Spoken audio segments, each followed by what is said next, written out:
My name is Ibrahim Abdulkarim. I'm 31 years old and I'm from West London. I was originally brought up on a White City estate in West London. I went to Wormholt Primary School. I have 4 brothers, 2 sisters. I'm the oldest of 6. My father left the house when we was very young, so my mum raised all of us by herself, a single parent. At the age of 15, I was kicked out of home and made to be homeless, and I spent the next 4 years sleeping on the streets. So I used to sleep in cardboard boxes, squats, abandoned buildings, etc. And it was during that period of my life, in between 15 and 20, when I was homeless, that I embraced Islam. At school, I wouldn't say I was a particularly bad kid, but I did get into a lot of trouble. And, you know, getting into trouble at school, getting into trouble at home, I believe that it got to a point where my mother just had enough. And being a single parent, you know, trying to turn boys into men, I think for a woman is particularly hard. A young man really does need the support of his father. And because I didn't have that, I believe that played a burden on my mother.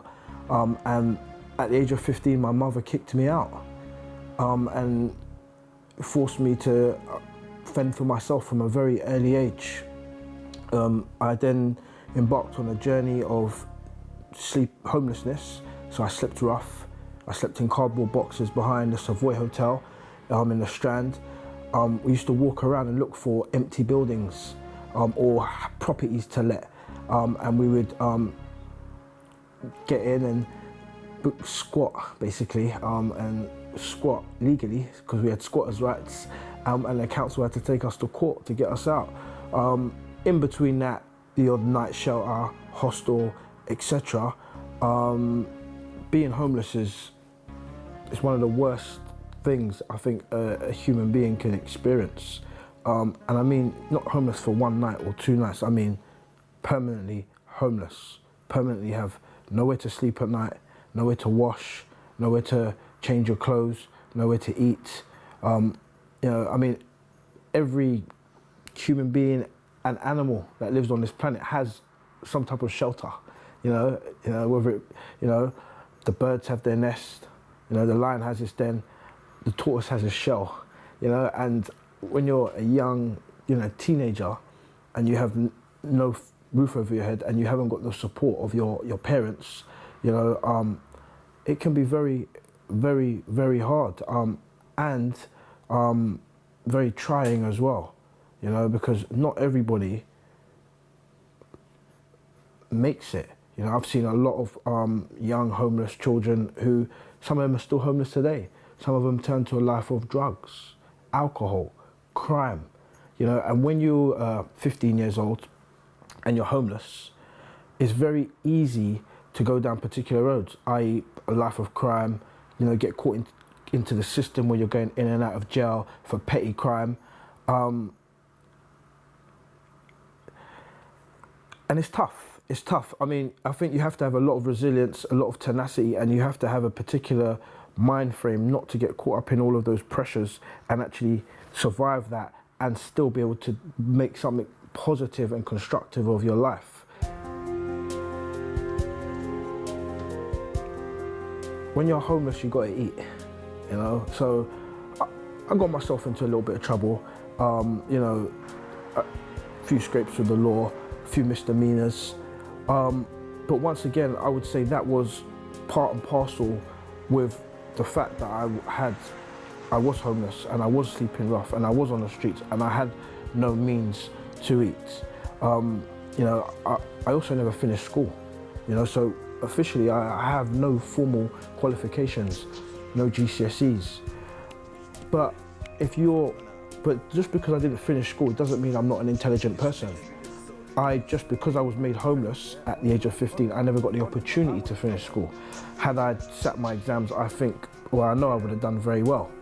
And I think what's important, especially when you're young and you're faced with hardship, whether it be you're born into a family a poor family, or whether later on down the line you get faced with some major adversity, like your parents split up, you grow up in a single parent household, or you ever find yourself homeless. I think what's most important is the mentality that you adopt, because it's that mentality that makes a decade on you either be a company director, or a decade on you're sitting in a jail cell, you know, with a 15-year criminal background. So I think the choices we make and the mind frame that we put ourselves into is very important. It's easier said than done, because often enough we view the world based on our previous experiences. So if we've had a particularly tormenting childhood, we then start to perceive the world in not necessarily a particularly positive light moving forward. But if we can unhook those mental blockages and always look at the glass as half full as opposed to being half empty, it doesn't matter what you're faced with, what type of adversity, you will be able to come out the other side and be successful. Okay, I'm just at my local cafe, just chilling with a couple of the man them. We're just about to eat some food before we head over to the gym. I'm here with Roscoe, Dion, Renarco. You know, Roscoe is a youth man that I've watched grow up. We've known each other for over 10 years. Dion, we're gym buddies. We train together, as well as I've trained him in the past. And then Renarco, old school, once again, one of the man them that I've known from around the ways from years. I was about 16 years old, and I was walking through Shepherd's Bush Market, and there was a Muslim guy named Solomon. He used to sell incense, like sweet fragrances, and I had a fight, and I was walking around with two black eyes, so I looked pretty punched up, but you should see what the other guy looked like. And as I walked past his stall, he said something very profound to me. He got my attention. He said something in relation to the fact that I had a black eye, but he said it in a very profound way. And we struck up a friendship, and I often, as I passed that store, used to stop, spend time, talk, reason. There was always a few brothers around the store. That was my first experience of Islam, you know, just talking to a few elder Muslims who had, you know, been in Islam for quite some time, was quite knowledgeable on their, not only on their knowledge of Islam, but just quite knowledgeable in terms of worldly affairs. And as I passed the store, almost every day, we'd stop, we'd have a 15, 20-minute, half an hour conversation about Islam, you know, and then I'd go away, I'd think about some of the things they had told me. I'd always come back with questions, because I was curious. But it's because I wanted to understand more and know more about Islam. I was brought up in a Christian background. You know, my parents are from the Caribbean, Jamaica, and as most West Indian families have it, you know, we typically tend to be of Christian backgrounds. So, you know, I used to go to church on a Sunday. I used to go to Sunday school. I got taught the Bible. In fact, I actually know the Bible quite well. You know, I know my Bible inside out. And the fact that I got brought up in a Christian background and went to church every Sunday, went to Sunday school and got taught the Bible in quite detail, made me understand Islam a lot better than had I not been brought up in a Christian background. And a common mistake people make with religion is they compare the two like they're at odds. You know, you're a Muslim, I'm a Christian. Where in fact, if you understand Islam and you understand Christianity, it's just one continuous journey, one continuous story. So at the age of 16, 17, being brought up in a particularly Christian background, and that's all I knew, being exposed to Muslims and speaking and having a relationship where we could actually sit down and conversate freely and share knowledge with one another made me understand Islam in a lot more detail. And for me, it was a natural progression in terms of spiritual progression and knowledge of self for me to become a Muslim, because it fitted. And key for me was the belief system. Ashhadu an la ilaha illallah. Because all the religions I had ever studied, there was always either with Hindus, they have loads of different gods. With Christians, they believe in the Trinity, and it goes on. Whereas Islam is the only religion I've come across where the concept of one God exists, and that God has no partners, no fathers, no mothers, no sons, just the concept of one God. And it was just clean and pure, and that's what I believed in. I've always believed in God. And now I'm speaking to these brothers who are saying to me, well, yeah, we believe in one God. So to me, it just made natural, logical, rational sense from that point of view. And then when I looked at other things, Islam actually has an answer for every situation that you will come across in your life. Yeah, and that's what a lot of people are unaware of. You know, whether we talk about marriage, whether we talk about divorce, whether we talk about adultery, drugs, alcohol, you know, down to little situations like someone owing you money. Islam has a scenario for that. You know, if someone owes you money, this is how you go about it. You know, and that to me just made it complete, because it wasn't just a religion, it was actually a way of life. You know, and a very humanitarian way of life.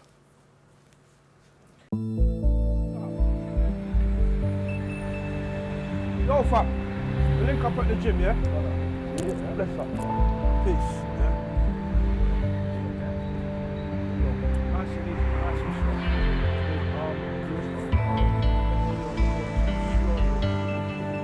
This is my brethren, Renaco. We grew up in the same area together, northwest London.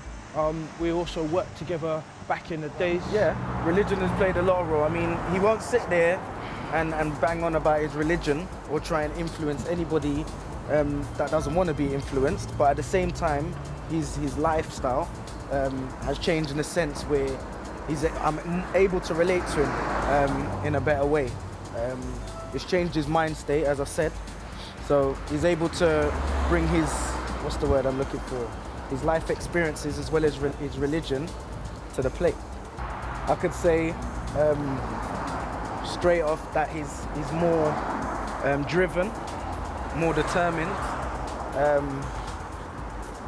more given in a sense where he wants to help his friends or anybody that he feels he can help and make it a little bit better for them. As long as you know he likes that person, he will do.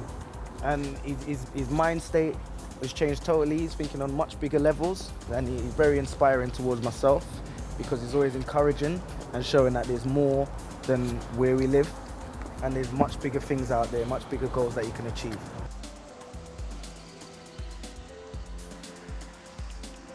From a child, I've always been quite a very spiritual person. I've always believed in God. And I've always been an individual who likes to have knowledge of self and understand where am I coming from.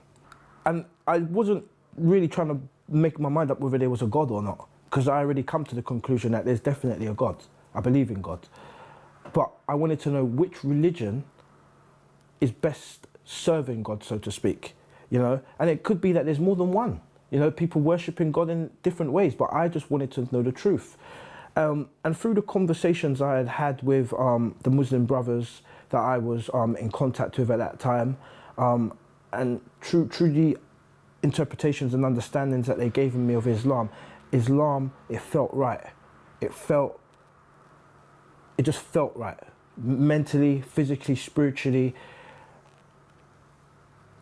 logically, rationally, you know, because I asked rational questions, and it's a very rational religion. You know, I mean, I don't want to name any in particular, but there are lots of little sub-religions or cults that come out with some very weird concepts and ideologies that you couldn't fool a 6-year-old with if you're half intelligent. But everything that the brothers used to say to me, from just a rational point of view, it made sense. A logical point of view, it made sense. And like I said, Islam deals with every scenario. And every scenario that you will come across in your everyday life, it has a logical, rational explanation to counter that. So from that point of view, after I had asked a certain amount of questions through curiosity and challenged a number of things that was put to me in terms of the belief system, the 5 pillars of Islam, the fundamentals of Islam, everything was challenged from my point of view. I challenged and cross-examined and interrogated the brothers that was giving me dawah. But every attempt or cross-examination I gave them, the answers that they came back with were very fruitful. So it got to a point where I was quite satisfied, you know, that this is a way of life that I would like to follow and embrace and take on. So it was the 7th of November 1997. I'll never forget that date. I said I wanted to take my Shahada and become a Muslim. And there was a brother called Musa. He took me to Gooch Street Mosque, back at Tottenham Court Road. It was a Friday because they were doing Jummah prayers. And I'd never been to a mosque before. So it was quite daunting and frightening, and, you know, I wasn't sure what would happen and how it would happen. But once again, when I talk about the rationality and the logic behind Islam, even how you embrace Islam and become a Muslim is quite simple. You know, you just bear witness that you believe in one God. And there is no, that God has no partners or associates or brothers or sisters or sons. Ashhadu an la ilaha illallah, ashhadu anna Muhammad Abdul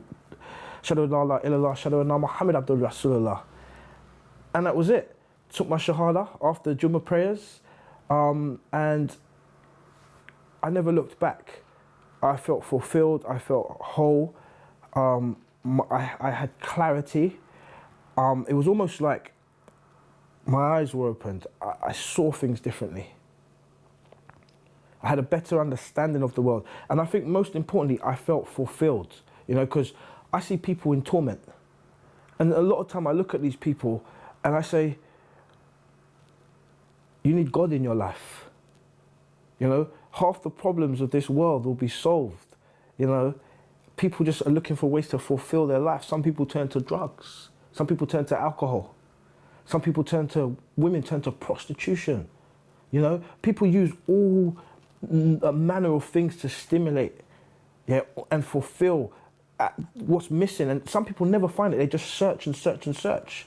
And for me, I found what I was looking for.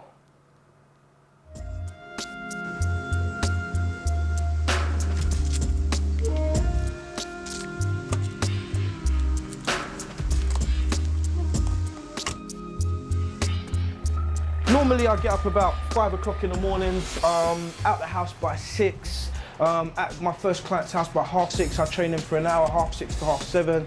As I mentioned, I'm a body transformation specialist, so we go to clients' houses and we give them the exercise in their houses. When I leave there, I normally head to another client's house, train them. For another hour, I leave there, head to another client's house, train them. And most days I'm home by about 12:01. But from 6 in the morning till midday, personal training, come home, have some lunch, relax for a few hours, and then I'm back at the gym in the afternoons. I've got clients at the gym, and then we do the boxing classes every single evening from 6 o'clock up till 9. And then by the time I get out of there, some nights I even go straight to another client's house, train them from about 9:30 to 10:30. Don't get home till about 11. Go home, go sleep, wake up, do it all over again.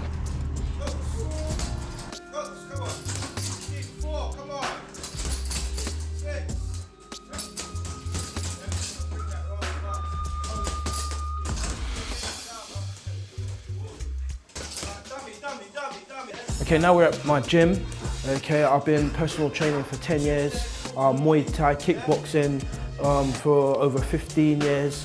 I started as a personal trainer about 10 years ago. I've worked at all the major gyms in London, Fitness First, LA Fitness, Holmes Place, personal trained out at the Marriott Hotel, and 4 years ago I set up my own facility. But also, during the day, the local young offenders teams, they send van loads of their children down to us. And these are kids that are getting in trouble with the police, getting in trouble committing crimes. Some of them are in and out of young institution units. And what we do is we deliver the ABA National Boxing Awards. okay? We deliver that not only down at our facilities, but we also go into schools and community centres, and we also deliver those services. And what it's really geared towards is using boxing as a way to instill skills like anger management, self-control, discipline, and other life skills. And we found that the children that we've worked with, we've seen amazing changes in terms of their behaviour, their attitude, their contribution to society, you know, and also their get up and go, their drive for life. Yeah, I want to, you want to still land here? Here, look, here. Shh, shh, here. Shh, shh. Turn in your waist, yeah? Right, try again. Shh, shh, that's it. Yeah, because you've got to be on target. There's no point in throwing shots if they're not on point. I think the biggest change that Islam has had on my life is it's given me a conscience. I think twice before I do things, because I understand there's a consequence. And I believe that if I wasn't a Muslim, and I didn't believe in God, I would probably be a lot more of a notorious character. You know, I probably would do a lot more things and not care. Not care about people's feelings. Not care about who I hurt in the process. You know, I think it's made me less selfish as well. You know, I'm a very giving person, a very loving person, because my whole belief system is built around the fact that the more you give is the more you receive. The more you do for others, the more good seeds you sow, is the more good fruits your tree will bear. So I believe that's probably the biggest change it's had in my life. If I had one thing to say to someone who was interested in Islam, it would have to be Qul huwa Allahu ahad, Allahu samad, lam yalid wa lam yulad, wa lam yakul lahu kufuwan ahad. Say He is Allah, the one and only, Allah, the eternal, the absolute. He begets not noisy begotten, and there is none like unto Him. Reason being, because until we grasp that concept in our hearts, it doesn't make a difference if you drink or you smoke. It doesn't make a difference whether you're married or you're single. You know, I know many people who don't believe in God who are married, who don't drink, who don't smoke, don't go out partying, don't commit adultery. Most people in that community would say they're a very good person, never hurt a fly. But if you don't, the defining factor that separates a Muslim from a Christian, or a Muslim from a Hindu, or a Muslim from a Jew is Qul huwa Allahu ahad. Say He is Allah, the one and only. So that's where it started for me, and that's what I would say to someone else.